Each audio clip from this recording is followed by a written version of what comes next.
Magandang umaga sa inyo lahat. Purihin ang Panginoon sa kanyang kabutihan sa atin. And today is the 37th Lord's Day. And nawa ay makinabang tayo sa maipapahayag sa umagang ito. Nauso sa Facebook yung mga meme na gulatin natin sila. Gulatin natin sila at meron itong mga kasunod na kung ano yung angking kakayanan mo, imalas mo at gulatin natin sila na mayroon ka palang ganyang angking talento o kakayanan.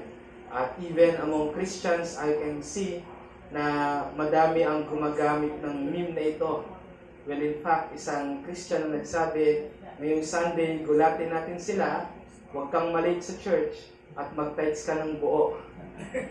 Sometimes the reason why sinabing gulatin natin sila and the next words ay yung ganon dahil marami ang hindi on time sa church at marami rin ang hindi nagta-tithes ng buo. Of course, if you believe in the principle of tithes. Now, yung word na gulat ay ginagamit natin kapag tayo ay nabibigla sa mga bagay na hindi natin inaasahan at isang reason kung bakit mayroong bagay na ikinagugulat natin ay bunga ng kakulangan natin ng atensyon o ng ating pag-iisip sa isang bagay na dapat ay pinaghahandaan natin.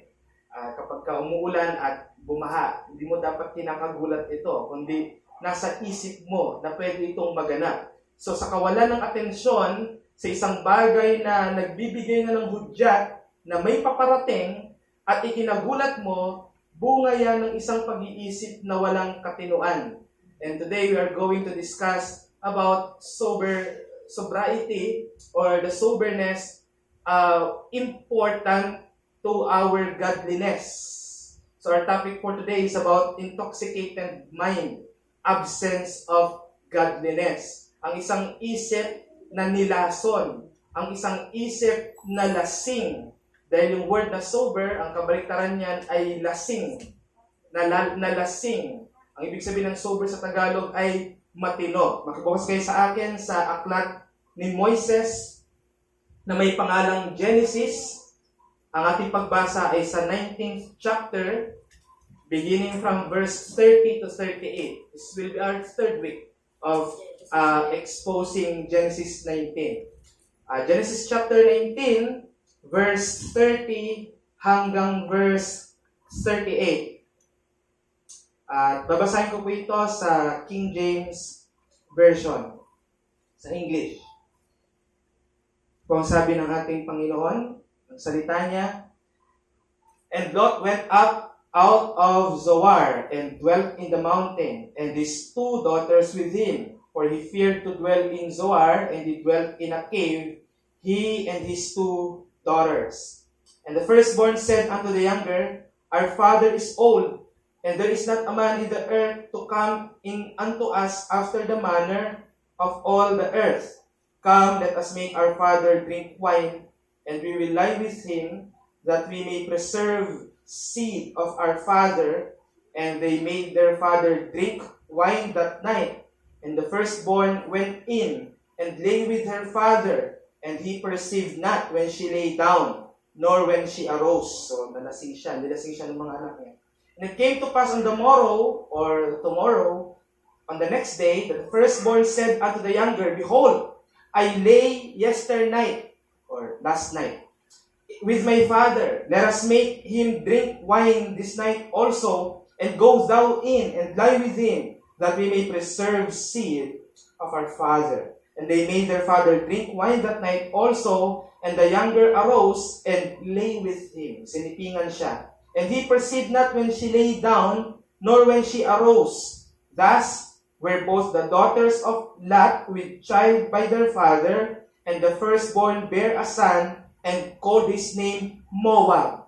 The same is the father of the Moabites unto this day." That's verse 38. "And the younger, she also bare a son, and called his name Ben-ammi. The same is the father of the children of Ammon unto this day." Sa ESV, yan po ay Ammon, yan po ang pinanggalingan ng tribo o ng lahi ng mga Ammonites na nilupig din ng Israel sa panahon ni Joshua, son of Nun. Let's go to the Lord in prayer and let's pray the prayer of the Lord Jesus Christ. Our Father who art in heaven, hallowed be thy name. Thy kingdom come, thy will be done on earth as it is in heaven. Give us this day our daily bread and forgive us our sins as we forgive our debtors. And lead not us to temptation, but and deliver us from all evil. For thine is the kingdom, the power, and the glory forever and ever. Amen. It was an accident. Aksidente ang sinasabi ng isang babaeng nabuntis dahil nalasing. Sometimes mayroong full-blown na tomboy na nabubuntis dahil sa kawalan ng kanyang katinuan, nakipag-inuman sa mga lalaki, at syempre, kapag itong problema, yung pag-iisip mo pa lang na tomboy kaya wala ng katinuan. Kaya kung kailan ka nalasing, doon tumama yung isip mo. Kaya nakipag-ugnayan ka sa tamang kaugnayan, ka-opposite na sex. So, she got pregnant. Now, moment lang yon ng isang pagkakamali, and yet the consequence is forever. And kawawa yung bata na lumalaki hindi minahal dahil sinasabi ngang anak sa pagka-aksidente. Of course, that's not an accident because you agreed na kayo ay mag-inom. Pero umalis na tayo dyan. The point is, the opposite of sober is being drunk. Pagiging lasing. At ito ay kadalasang nare-relate natin sa impluensya ng alcohol sa isip. Kaya nga may nagtanong kay Dr. Willie Ong,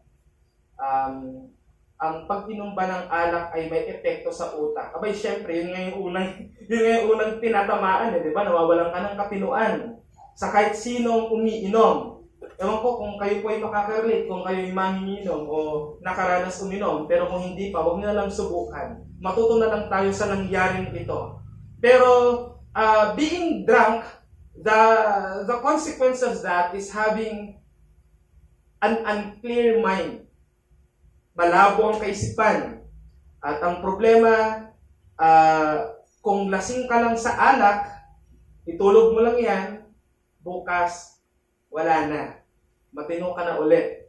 At saka mo na lang maaalala yung mga nangyari nung ikaw ay nalasing. And I'm trying to compare it to being out of mind kahit wala namang impluensya ng alcohol. Yung lasing kahit hindi naman uminom ng alak. And this is more destructive. Lasing ka kahit hindi ka uminom ng alak. And this is the case of Lot. He was out of mind. Hindi natin pag-uusapan muna yung nangyari nung siya'y nalasing ng alak, kundi patitingnan natin na kahit nung hindi pa siya uminom ng alak, lasing na ang kanyang kaisipan. Bakit? Because he was out of his mind for not responding correctly to the saving work of God to him. Remember, niligtas siya ng Diyos mula sa pagpapaapoy ng mga bolang apoy sa Sodom. And when he got saved, nothing have we heard of him thanking God. May nakita pa kayong passage na nagpasalamat siya sa Diyos dahil niligtas siya? Wala. And in that, he was out of his mind. Because he did not correctly respond to the saving work of God to him. We didn't hear him thank God. Unlike Abraham, when God saved Abraham from the Pharaoh, what did he do? He made an altar. Diba gumawa siya ng altar bilang tanda, marka, muog ng pasasalamat? Walang ganitong bagay na ginawa si Lot. Wala tayong narinig na mayroon siyang ginawang ganyan. ni hindi rin niya ipinahayag sa kanyang mga anak kung sino si Yahweh. Wala. Kaya hindi natin kailangang patunayang na lasing siya ng alak dahil kahit hindi siya uminom ng alak, lasing ang kanyang kaisipan. Hindi siya nag-iisip ng matino tungkol sa mga bagay na minalas ng Diyos sa kanya. At bukod sa hindi niya pinarangalan ng kanyang mga anak tungkol sa kaalaman kay Yahweh, hinayaan pa niyang lasunin siya ng kanyang mga anak. He let them intoxicate him. Ang kontekst ng ating binasa, 3 na lang ang natira mula sa pagkagunaw ng Sodoma. Sino sila? Si Lot, ang anak niyang babaeng panganay, at ang anak niyang babaeng bunso. Dapat 4 sila. Naiwan yung isa dahil reprobate. Naiwan yung isa dahil lumingon siya. Naging pillar of salt siya. Napag-aralan na natin yan. At 3 na lang sila. At iniwan din nila yung Zoar. Naalala niyo ba na pinapunta sila sa mountain, pero sabi ni Lot, nag-plead siya, doon na lang kami sa Zoar. Maliit lang naman na bayan yun. Pero kahit in-spare ng Panginoon yung Zoar, natakot pa rin si Lot na tumira doon dahil malapit lang sa Sodom. Kaya umalis pa rin siya sa Zoar at tumira sa cave. Naging caveman. Mula sa pinakamayaman sa Sodom, ngayon, taong kuweba na. Siya at ang kanyang mga anak. Sisipan natin yung tragic. At hanggang dito na lang ang kwento ng Bible tungkol sa buhay niya. Itong pag-aaralan natin ngayon. Imagine, if you claim that Lot is saved, meron palang saved na mamamatay na ang pangit ng buhay. Pwede pa lang ang isang Kristiyano, kahit tagapagmana ng langit, pangit yung kanyang buhay. Bakit? Malalaman natin. At may kita natin, nung umalis siya sa Zoar, natakot siya. Kahit pinakita ng Diyos kay Lot yung kanyang kapangyarihan at ang tindi ng kanyang galit, hindi pa rin siya nabuhay para sa Diyos. Hindi pa rin siya naging godly. At naging pabaya pa siya sa kanyang pamilya. Alam niyo ang ituturo sa atin ngayong umaga, yung importance ng family worship. Yan yung ating pag-aaralan. Ang resulta, yung kanyang mga daughters, dala-dala pa rin ang doktrina ng Sodoma. Hindi nila alam yung tamang doktrina eh. Hindi sila tinuruan ni Lot ng daan ni Yahweh. Hindi niya itinuro, kaya ano ngayon ang alam ng mga anak niya? Sodomic. Prinsipyo pa rin ng Sodoma. At nilaso nila ang isip ng kanilang ama sa pamamagitan ng alak. Mga kapatid, kahit anong sarap ng alak, kahit gaano, ilang taon na yan na pinreserve, the Bible says in Proverbs 20 verse 1, wine is a mocker. Wine is a mocker. And it deceives our minds. At may kita natin, nung nalasing ang kanilang ama, sumiping sila sa kanilang ama. 2 gabi. Una yung panganay, at ikalawang gabi yung pangalawa, yung bunso. Pero, ito yung isipin natin. Hindi nila sinipingan yung ama nila dahil sa libog o dahil sa kahalayan, kundi dahil sa kanilang makitid na pag-iisip na nasa kanilang kaisipan, hindi makakapagpatuloy ang linyada ng ating pamilya kung hindi tayo magkakaanak. Remember, wala na rin tao sa Zoar, sa takot din ng nangyari sa Sodoma, so all people fled, at maaring nasa isip ng 2 babaeng ito, tayo na lang ang natitira sa mundo. It can be like that. Bakit? Dahil maaring alam din nila na may ganong ding nangyari in history. Pero too big. Yung flood na nangyari sa Genesis chapter 6 to 9. Now, nag-conceive sila ng children at yung mga naging lahi nito, mga nakalaban ng Israel at tinawag na mga sinful nation. Let us draw a message from that. Neglect to family worship and educating children to the knowledge of God intoxicates the whole family. Neglect to family worship and educating children to the knowledge of God intoxicates the whole family. Ang pagpapabaya sa pampamilyang pagsamba at pagtuturo sa mga bata ng karunungan ng Diyos ay lumalason sa buong pamilya. At pag-usapan natin dito yung neglectfulness ni Lot at yung naging consequence nito at mag-reflect tayo sa neglectfulness din na maaaring ginagawa natin in our part. Kaya naman napapahamak ang mga taong nasa ilalim natin. Una, not performing God's delegated duty results to disorderliness. Not performing God's delegated duty results to disorderliness. And second point, intoxicated mind counteracts God's rule in life. Intoxicated mind counteracts God's rule in life. Ang unang puntong makikita natin, not performing God's delegated duty, hindi mo ginagawa yung panawagan ng Diyos sa iyo, nagre-resulta sa kawalan ng kaayusan. Nawawala ang kaayusan. Parang ang simbahang walang pastor, kahit simbahan, hindi pa rin maayos. Kaya nga, yun yung ating iyak dati. Ilang taon tayong walang pastor. Pero nagbigay ang Diyos ng pastor. Para maibalik sa ayos. Pag walang pastor, kahit sino gustong umentra eh. Diba? Kaya, pag walang gumaganap ng isang panawagan na kung saan ay nagpa-function para sa whole community, nagiging disorder ang isang komunidad. Tandaan natin, si Lot ay ama ng kanyang dalawang anak.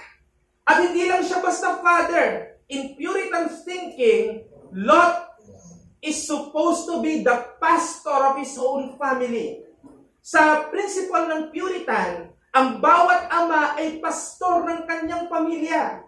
At hindi lamang bilin na ang isang simbahan ng place ng worship, but even our own residence, our own homes, our own family should be worshiping. And the father is the pastor of his own family.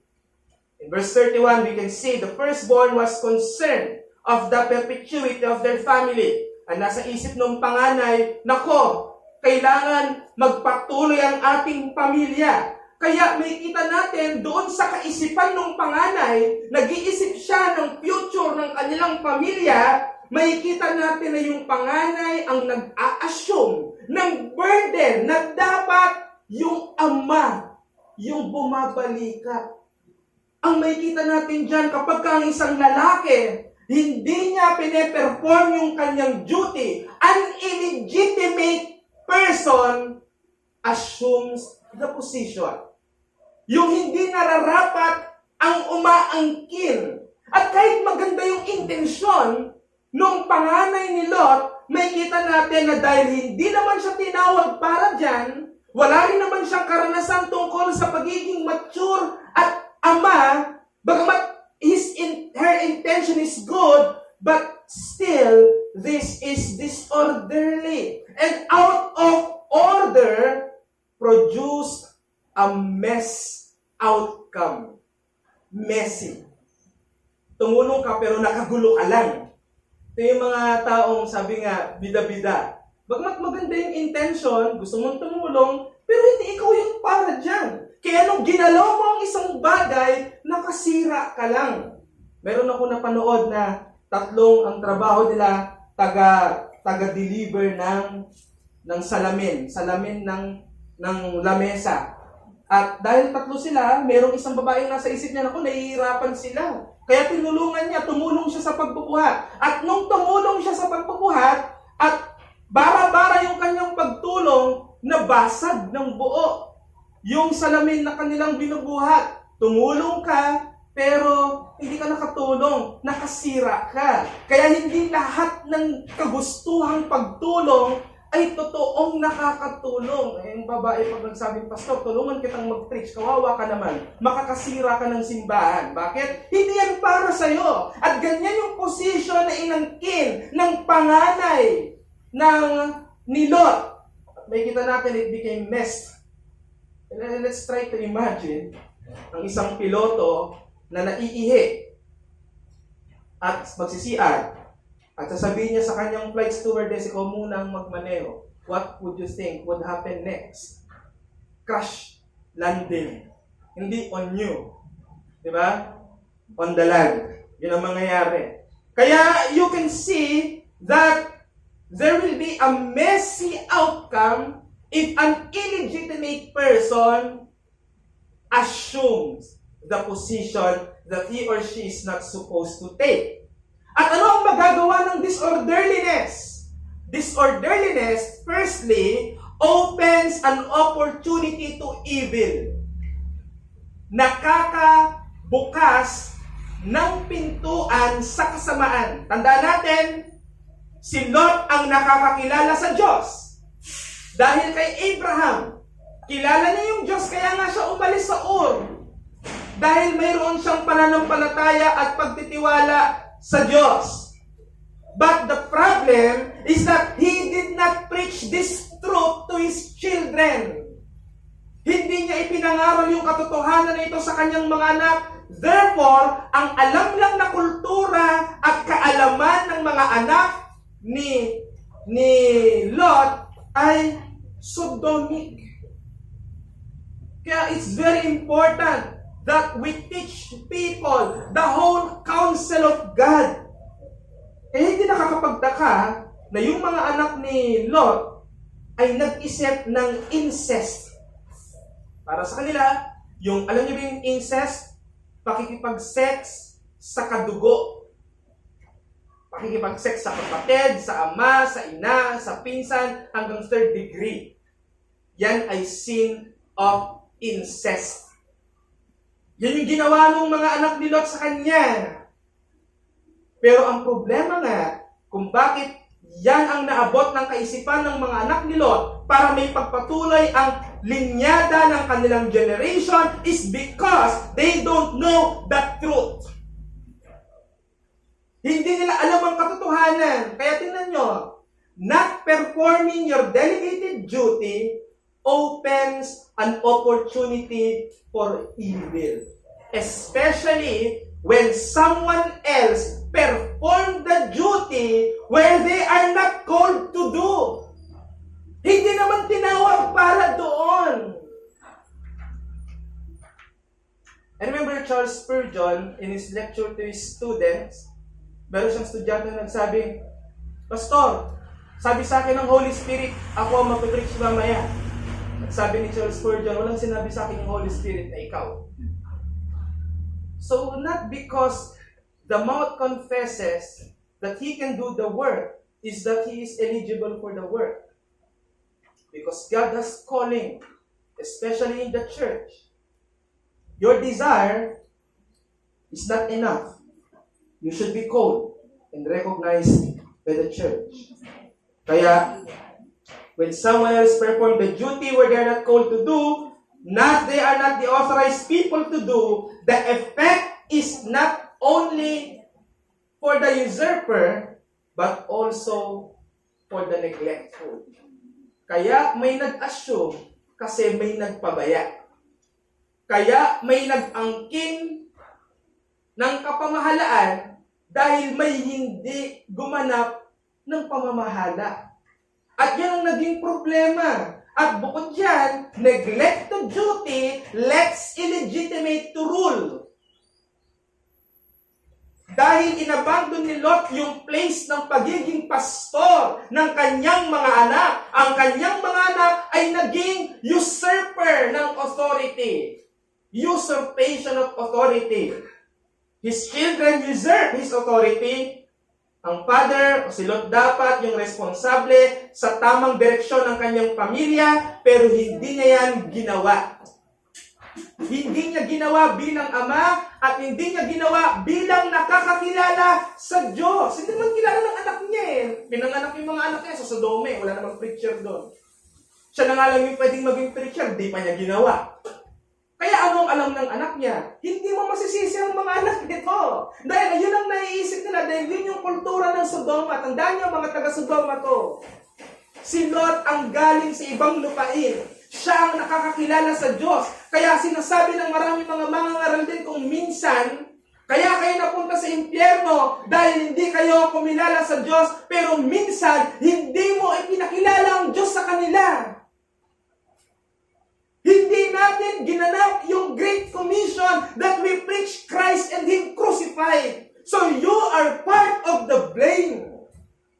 I'm not referring to pastors. I'm referring to everyone because all of us are preachers of God's gospel. Kaya maraming nagsasabi, maaaring si Lot ay nakaranas ng depression sa pagkawala ng kanyang asawa.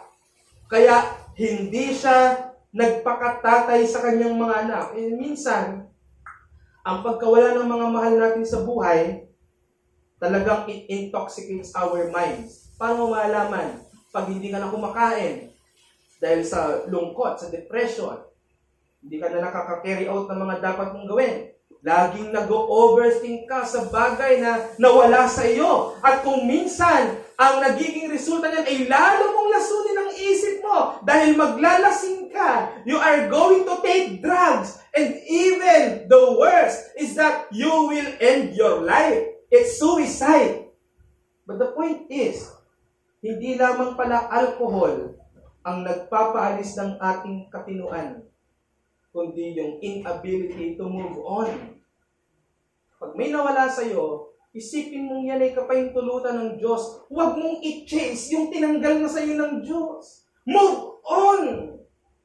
That is what the Apostle Paul in Philippians 3 says, putting things behind and moving forward to the higher calling. For the price of the higher calling of Christ. Move on. Minsan, the reason why hindi tayo matino, because we cannot let go of something that we must move forward from. Pinaalis ka na nga eh. Tinanggal na nga eh. Dahil dyan pa lang hindi ka na matino. Tinanggal sa'yo ng Diyos. Ang tugon mo ay ikaw mismo ang mag-destroy sa sarili mo. Tandaan niyo po huwag kayo maniwala sa sinasabi ng marami na ang pag-inom daw ay nakakapagpalis ng problema. Hindi totoo yun. Nakakapagpadagdag. Dahil isipin mo yung mga pwede mong magawa habang ikaw ay lasing. At paggising mo, nakita mo na may pumatong na problema sa problemang hindi mo inaddress ng tama. Kaya ang panawagan ng Diyos sa bawat isa, magkaroon tayo ng clear mind, a sober mind, a watchful mind. Dahil minsan ang mind natin mismo ang magiging kalaban natin. Kahit, ang hamon ay kahit mawalan tayo ng mahal natin sa buhay, mga bagay o mga ari-arian, dahil sa pagtawag sa atin ng Diyos sa pagiging Kristiyano, tandaan natin na sa mga nawawalang yan, having Christ is better than them all. Ang may Kristo ay higit kaysa lahat ng mga yan. Ikalawang punto, intoxicated mind counteracts or counterattacks God's rule in life. In verse 32 to 36, yung mga anak ni Lot, nilasing nila yung ama nila at nag-commit sila ng incest, nag-sex sila. Isa pa, bakit ginawa muna nilang malasing yung tatay nila? Dahil alam nila na yung tatay nila magdi-disagree sa plano nila. So alam nila na si Lot ay maprinsipyong tao, man of righteousness, somehow. But then again, they usurp the authority. Magiging bias tayo kapag inisip natin na yung mga anak ni Lot ang may kasalanan doon sa nangyari. Hindi yon. Ang dapat sisihin sa nangyaring ito, si Lot. Bakit? Una, alam ni Lot o kilala ni Lot ang Diyos more than his children. Pangalawa, hindi pinagpastoran ni Lot yung kanyang mga anak. At hindi niya ito inakay para makilala si Yahweh. Ikatlo, pumayag si Lot na makipag-inuman sa kanyang mga anak. Doon pa lang, lasing na siya. Bari mo, anak mo yan. Bawal kaya yan sa kultura nila noong unang panahon. Makikipag-share ka ng table sa tatay mo at mag-iinuman kayong pare-pareho. Doon pa lang sa part na pumayag siya'y lasingin. Makikita natin na siya'y naging neglectful. Dahil nagtiwala siya sa alok na alak galing sa kamay ng kanyang mga anak. Kaparehas ito sa isang taong nag-alok ng alak sa isang hari na may halong lason para mamatay. Doon pa lang sa part na yon, may kita natin na wala ng sobriety si Lot. And number 4, hindi kinontrol ni Lot ang kanyang pag-inom. He let himself drunk. Kaya naman niyang kontrolin yung amount. Hindi ka naman basta-basta malalasing. Pero si Lot ay nagpakalasing. Ang punto, si Lot, he has completely lost his clear head even before he drank the wine. At hindi alcohol ang dapat sisihin kung bakit hindi tumitino, kundi yung absence of our godliness. Alcohol itself is not the one who blurs out clear mind, but it is an act of rejecting God's rule. This is the sin of Lot. He rejected to live his life in covenant with God. And after that, Lot was rescued for the second time. Hindi pa rin siya nag-submit sa rule ni Yahweh. Kaya tandaan natin, yung pamahalaan mo, yung sarili mo, apart from the truth that God rules over all, is more than a drunken person. And it is the worst kind of foolishness. Yung mabuhay ka na parang akala mo walang Diyos na namamahala sa'yo. That's the worst foolishness. So the reflection that we should see there is that Christians today are living a toxic lives. Tayo rin ay lasing. Maaring tayo rin ay lasing. We are trying hard to enjoy relationship na alam naman natin hindi nag-work. You are trying to enjoy relationship with people who are disapproved by God. There are these people who are drunk by the thoughts that it is okay to skip the church because I have work and God understands my work. This is a result of drunken mind. I want to go to church, but I have work on Sundays. And people are so crazy, drunk, persuading themselves that living with sins are okay as long as I repent. These are more than drunken. Nagiging intoxicated ang mind dahil ang poisons ng culture ng mundong ito kapag namahala sa buhay ng isang tao kaysa ang prinsipyo ng salita ng Diyos, not only the loss of sobriety, but absence of godliness, absence of holiness. Disorderliness is sin in a life whose God's rule is absent. Nakikita mo ang disorderliness sa isang tao kapag ka-absent ang presensya ng Diyos. Disorder ang buhay niya. Pero orderliness ang makikita mo sa isang taong may godliness. Maayos yung kanyang pamumuhay. Hindi magulo. Ang buhay ni Lot ay complete mess. Pero yung buhay din niya, ito na lang yung positive kay Lot. Kahit ganoon kabasura yung kanyang pamumuhay, ang makikita pa rin natin dito, yung immensity of God's grace. Kahit kumikipot ang kaisipan ng tao sa harap ng Diyos, dahil hinahayaan niyang malaso ng kanyang kaisipan, pero mas lumalawak ang biyaya ng Diyos. And that is the very language of Apostle Paul, where sin abounds, grace abounds even more. Kaya in our narrowness of mind, God's love is immense. So don't usurp authority. Respect God's delegated authority because orderliness is next to godliness. Imagine ang isang foreman nakikipag-argue sa isang engineer. Sabi niya, engineer ka lang, drawing lang alam mo. Pero hindi ka naman humahawak ng semento, hindi ka naman nagpapala. Ayaw niyang mag-agree sa plano ng engineer, mas magaling daw siya. At ang reason niya ay dahil ako yung gumagawa ng work, hindi ikaw. Dinodrawing mo lang yung gagawin namin, pero kami yung mas subok. Kaya anong hinayaan ng engineer na yung foreman ang mag-decide para mag-build yung isang project, though he is a skillful man, but he doesn't possess an engineer's mind. And because of that, the outcome is a mess outcome. A building without solid foundation. A building without well-structured posterity.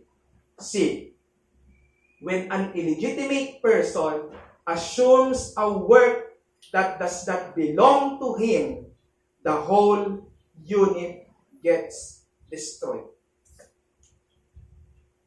Don't let your neglectfulness bring unimaginable destruction or damage to the whole family. Be in order. It's either you are a builder by performing the role of the one who holds the truth. Kristiyano ka, di ka nag-evangelize. Kristiyano ka, dami nang pinag-usapan, pero di man nang pinag-usapan si Kristo. You're like Lot. No wonder bakit walang walang naaakay. Walang nadadala. Bakit? Dahil yung mga tao na dapat nagdadala, sila pa yung kumakalimot ng dapat nilang ginagawa. Sometimes we become a destroyer because of our neglect and letting someone else do the things that you're supposed to do. I can see a Christian na siya yung may alam ng truth. Someone else is talking about Jesus na mali. And he is not even confronting. And he is not even telling the true gospel to them. See, hindi pa umiinom ng alak, intoxicated na. Nawawala ang godliness kapag ka namumuhay tayong inaangking parang walang kapamahalaan ang Diyos sa atin. Maging lesson sa atin ang masamang buhay ni Lot. Siya man ay nasa langit ngayon dahil tinuturing siyang righteous according sa sulat ni Peter. Pero tandaan natin, pwede rin na kahit ang isang tagapagmana ng langit, impyerno yung pamumuhay sa lupa. Pero ikaw ay responsable na yung eternal life ay ma-enjoy mo kahit nandito ka pa lang sa lupa. Dalhin mo ang langit sa lupa. Ang tawag ng Puritans dyan, yung personified heaven, si Jesus Christ. If you will live your life according to Christ-likeness and Godwardness, this earth will become heaven, a foretaste of that final state. Let's go to the Lord in prayer.